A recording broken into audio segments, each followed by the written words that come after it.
Alright, we made it to week 3 of Eagles training camp, and surprisingly, there's still a couple battles that we're not any closer toward deciding. However, when it comes to the pass rush, Josh Uche has begun to separate himself. In this video, we'll go over the latest comments from Vic Fangio there, share some really good news involving Jihaad Campbell, plus give you a couple reasons to breathe a sigh of relief when it comes to A.J. Brown's injury. Oh yeah, Jalen Carter is getting reps on the end now too, but that's just the beginning of it. So let's talk about that, a new injury to Nolan Smith, and everything else around the Birds. But first, let's run it.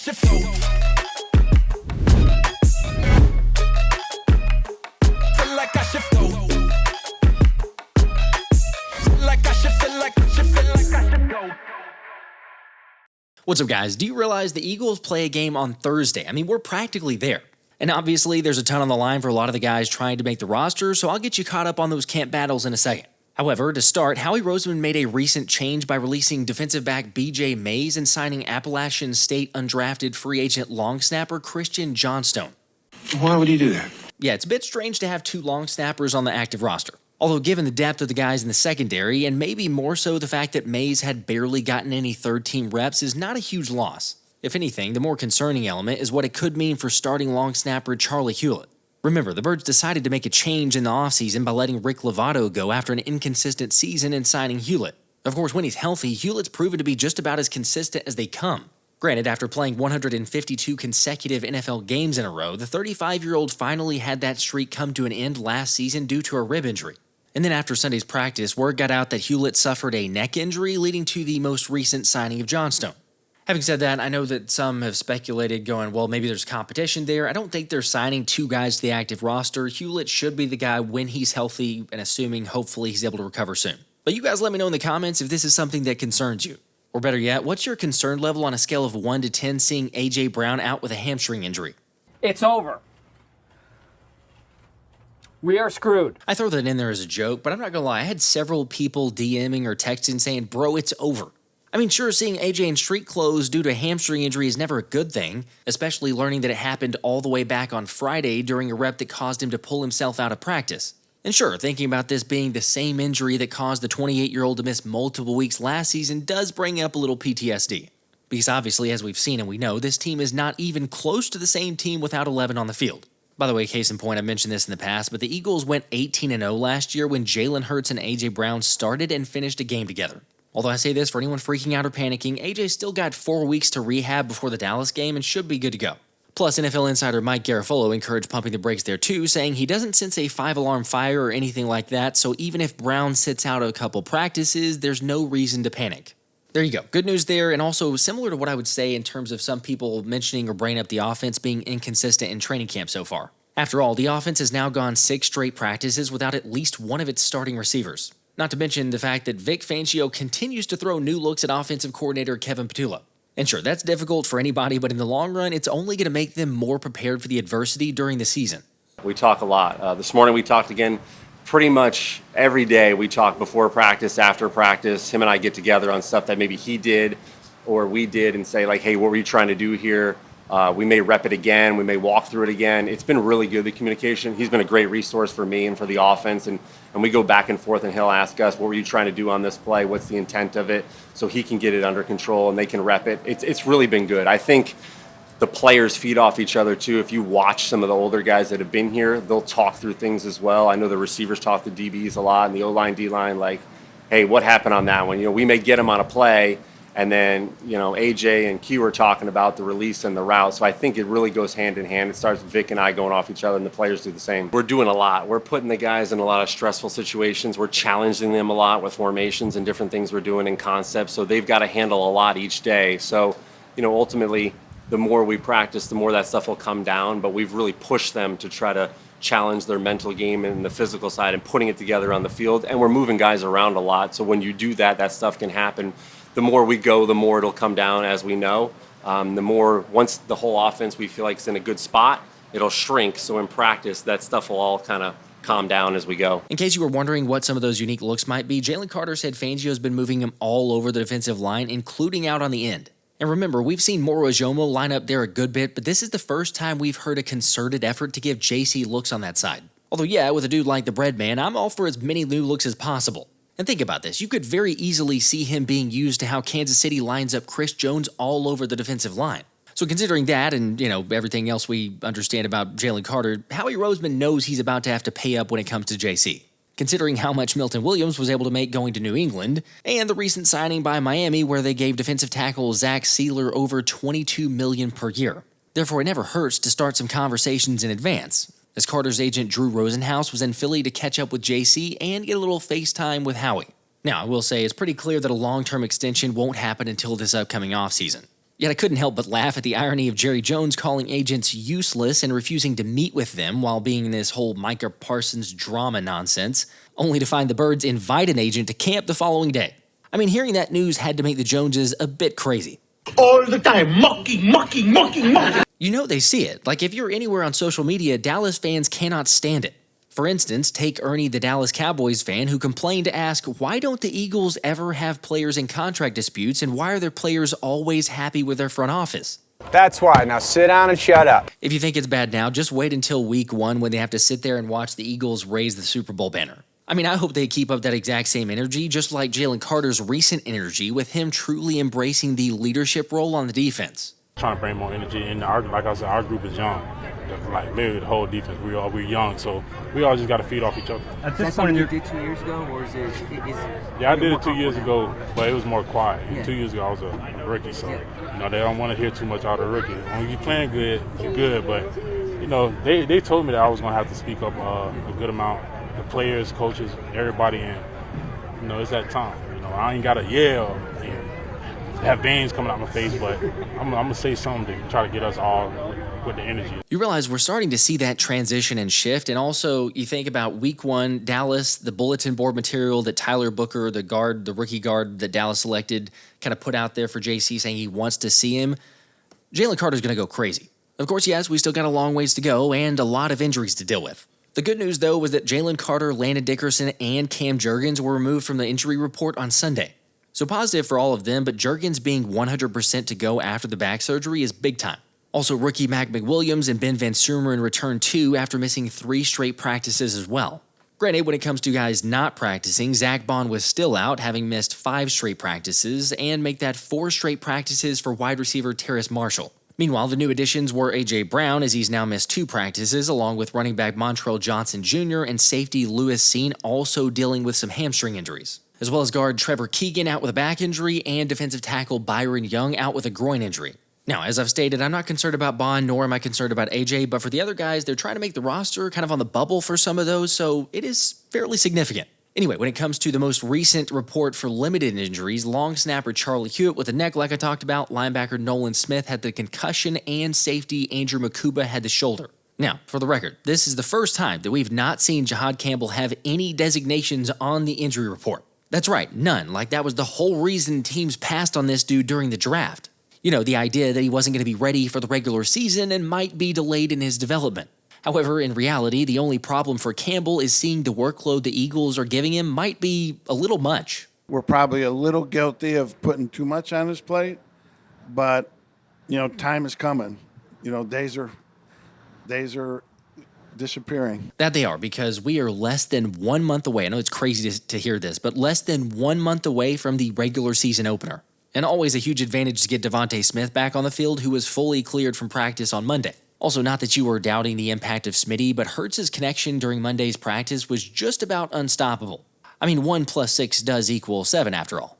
Anyway, just getting some of those guys back on the field is a huge sigh of relief, but really that's also the same thing we could say for Andrew Mukuba, because he's been limited, he's still not fully cleared, but he's starting to slowly get in the reps. After all, the only way to win a job in Fangio's defense is being on the field. And the report is the Rook's getting extremely close to returning fully to those team drills. However, in the interim, Sidney Brown has gotten extra reps but just hasn't capitalized. With the Inquirer sharing nothing is locked down, and Sidney has continued to kind of flash the concerns that we've had all along. Like on an A.J. Dillon run when Brown instinctively burst downhill from the post. Except his angle wasn't very direct and he ended up overrunning Dillon. Look, we say it all the time, Sidney is a crazy athlete and a heat-seeking missile. The problem is he just continues to be over-aggressive and not really just controlling himself a bit on the field.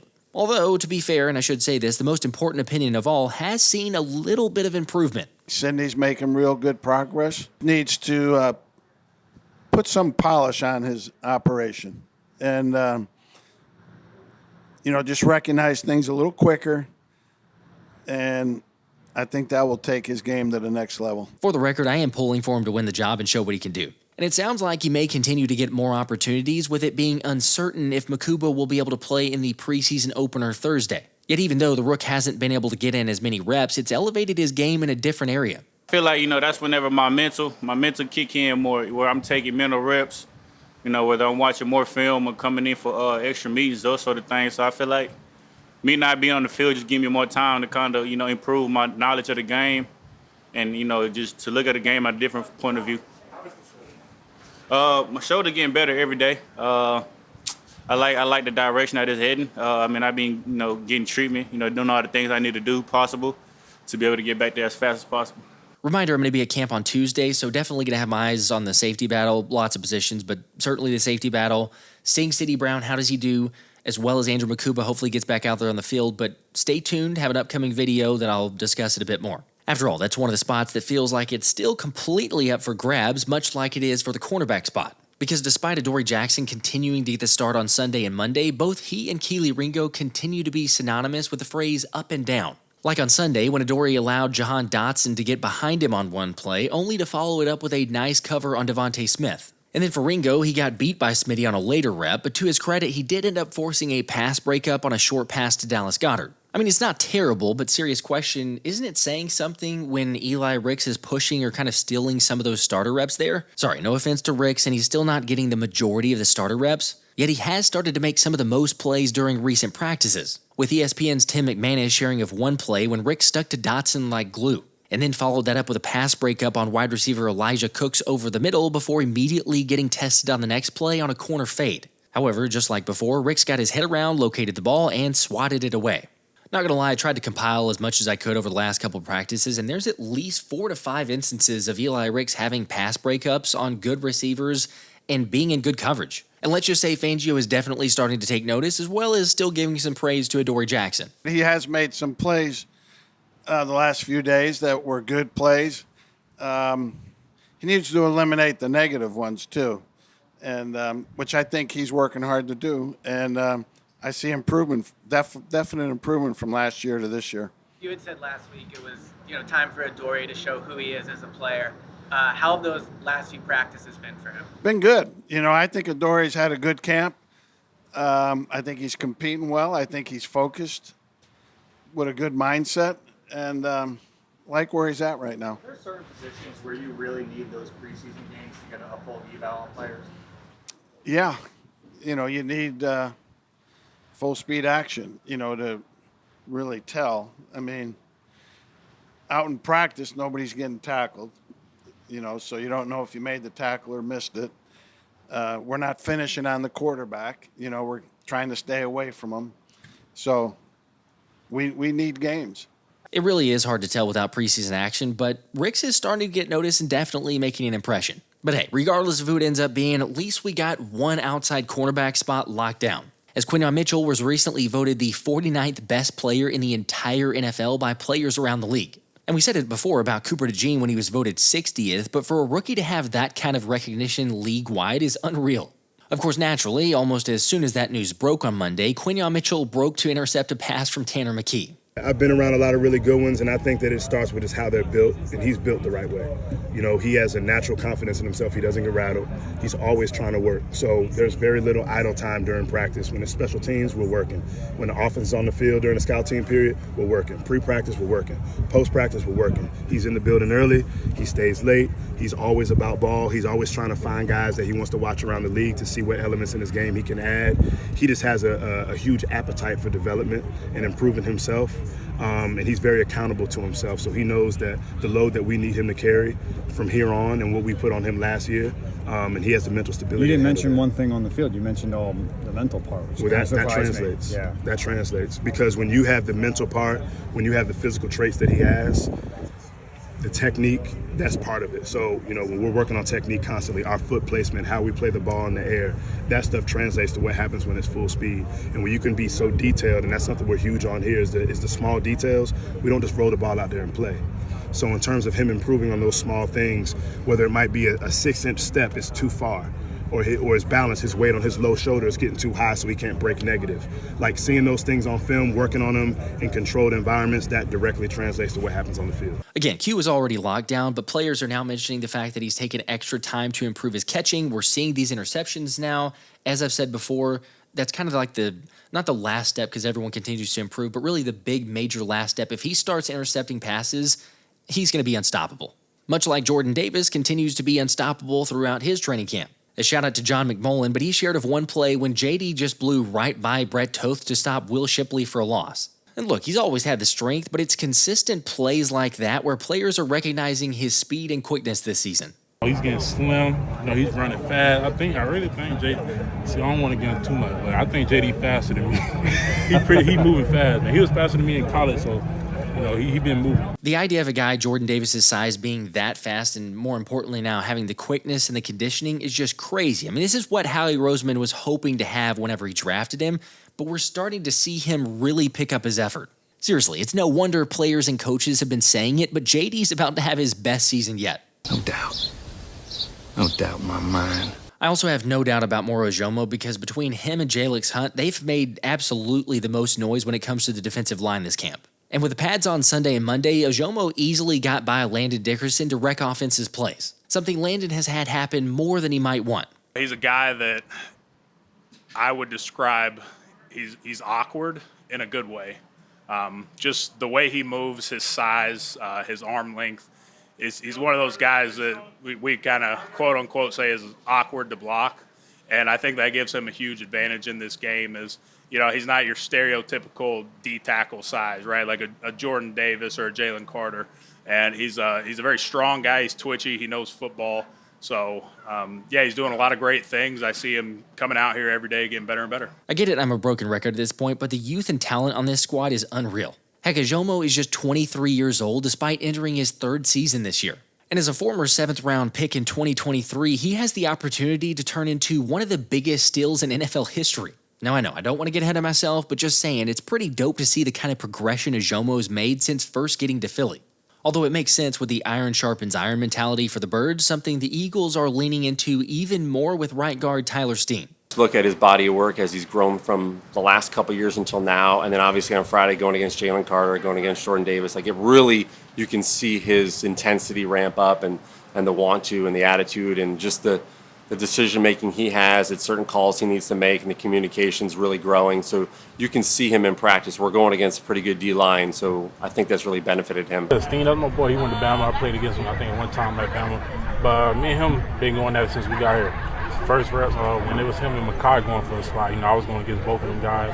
So I got a good chance to learn about Steen, his sets, and he learned about me, my little hump moves and stuff. So we just getting each other better every day. So he's a good, hell of a player. All right, not much else I need to say. When Jalen Carter is your guy endorsing your right guard and Tyler Steen, then I think we can, if there were concerns, I don't think there was, but if there were concerns, the offensive line is going to be business as usual. However, when it comes to some under-the-radar, overlooked players, I wanted to update on the latest happenings and quick hitters from camp. So outside of John Dotson at the wide receiver 3 spot, there's a ton of wide receivers that are trying to prove they belong. Granted, Elijah Cooks has probably done the most on the field, telling reporters that all he's done is come in with a mindset to make one play a day and people are going to start noticing. And yeah, people are certainly noticing. Like on Monday, when Cooks skied over Adoree Jackson to somehow get his feet in bounds and move the chains. Unfortunately, we haven't seen as much of that from Johnny Wilson, but to be fair, he has easily been the best blocker among the group. Meanwhile, Anaya Smith just keeps being used as that offensive gadget weapon, albeit he's had some really bad drops, so I'm not sure his stock is near as high as it was when we started camp. Although when it comes to second-team guys, UDFA wide receiver Darius Cooper made a couple big plays the last few days and has left multiple beat writers wondering if he can do enough during the preseason to steal a spot. Remember, Cooper's a guy I mentioned before camp based on the fact that he led all NCAA receivers at any level in receiving yards at Tarleton State last year. For the record, he had 1,449 yards with a 19.1 yards per reception and 14 touchdowns. And get this, out of 744 qualifying players, Cooper ranked third in terms of yards per route run last season. So at 6 foot, 200 pounds with a 4.4 40 and a 38-inch vertical, you can see why Howie Roseman took a chance on him. Anyway, we can debate on who the best candidate is for wide receiver 4, but when it comes to the best rookie offensive lineman on the group, I think that's not as debatable, as more than one Eagles beat writer dubbed rookie Myles Hinton as the best in that category so far through camp. noting of one instance during practice when he drove a lineman 5 yards downfield during a running play. And yeah, the general consensus is that he's just a beast, so give Jeff Stoutland a bit more time with him to turn him into a brick wall. I've been working on myself confidence-wise, like playing over the past my whole college career. It started out when I was a young player at Stanford. I wasn't too confident, and as I got more experience and got more time under tension, I realized I'm very athletic. I feel like if I apply myself and apply my mind and my body to the nth degree, then I don't know who can really contest. I'm not trying to be cocky or play something, but I'm okay, I just know there's work needs to be done. I'm not there yet, not even close to be there yet. You know what I'm saying? So I just know the sky's the limit and what I can do and what I want to do. So if I just apply myself, then that's what I'm gonna do. Unfortunately, that's not been the same story for Cameron Williams, with the former Texas Longhorn struggling quite a bit lately, as pass rusher Ogbo Okoronkwo basically ran right by him on a speed rush with his feet looking like they were stuck in quicksand.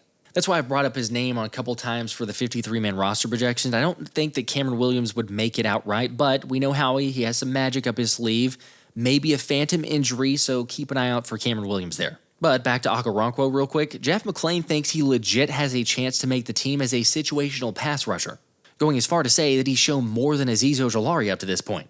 I'd say it's just a win to even hear about Ogbo, but when it comes to pass rushers, at least the edge guys, Josh Uche is clearly standing out. Since Fangio shared that Agent Zero has played well and seemingly would be the first man up behind Nolan Smith and Jalyx Hunt. And an example of his strong performance happened on Sunday when Uche pancaked second-team left tackle Kendall Lamb with a one-handed strike to blow up a run play. Honestly, the biggest concerns, much like a lot of the players, is Fangio saying Uche needs to eliminate his negative plays and have more consistency. Of course, I got a couple texts asking, okay, why is Uche getting first-team reps over Jalyx Hunt, and the same thing for Smile Munden over Jihaad Campbell? But remember, it's not always quote-unquote first-team guys with a first-team defense. You just don't want to always be ones, twos, threes. You want to mix guys up because you never know when somebody's going down, and now they got to play next to somebody that they've never played next to before, even in practice. So you want that done in practice. Okay, either way, whether it's Uche or Ojulari, I can't help but think this is not a great sign for rookie pass rusher Antwaun Powell Ryland, because there's been just about nothing reported on the 6th-round pick through 2.5 weeks of camp. I got a bad feeling about this. I don't know. Crazier things have happened. You're right there. But, maybe he's able to prove himself, get a little more reps in during the preseason, which on that note, Nolan Smith did end up leaving practice on Monday. Not sure if it was something to do with his previous concussion or a new injury. Obviously hate to see that, but we'll keep you guys up to date what I can find out on Tuesday. And the same goes for guard Quinyon Green, although he was seen throwing up, so I think it's probably something to do with an illness and not as much of a physical ailment. Anyway, sticking with the D-line news and notes, defensive tackle Gabe Hall has really started to impress lately as Zach Berman praised his ability during team drills and the one-on-one period. So don't be so quick to rule him out of a final roster spot. And then for the tight end spot, the tight end 3 candidates had almost been silent. That is until the last couple practices when Kylan Granson made a ridiculous toe-tap catch down the field from Tanner McKee. And then Harrison Bryant actually scored on a touchdown over the middle from Dorian Thompson-Robinson. Now, personally, it seems like Granson may have the slight nod over Bryant. It's not anything crazy, but he's gotten just a little bit more second-team reps than Bryant. But one of those looks to Granson was actually knocked down by safety Tristin McCollum along the right sideline. And then later, McCollum was actually in perfect position but dropped what would have been an interception during a team drill. Anyway, we also had a sighting from wide receiver Giles Jackson on Monday when Dorian Thompson-Robinson went deep to him for 50 yards and a touchdown.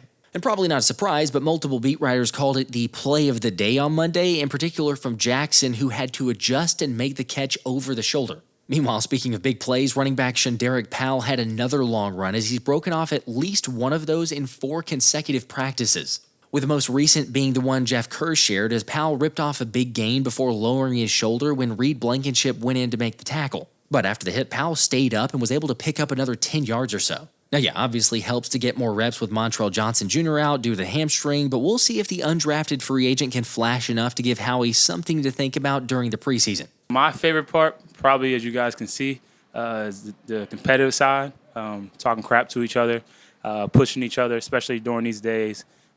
Camp is hard, it's supposed to be hard, but when you have guys drawing with each other and friendly competition and not being stupid, it brings out the best of us. Like I say, still a ton of positions up for grab. We know some of them are getting at least some semblances now.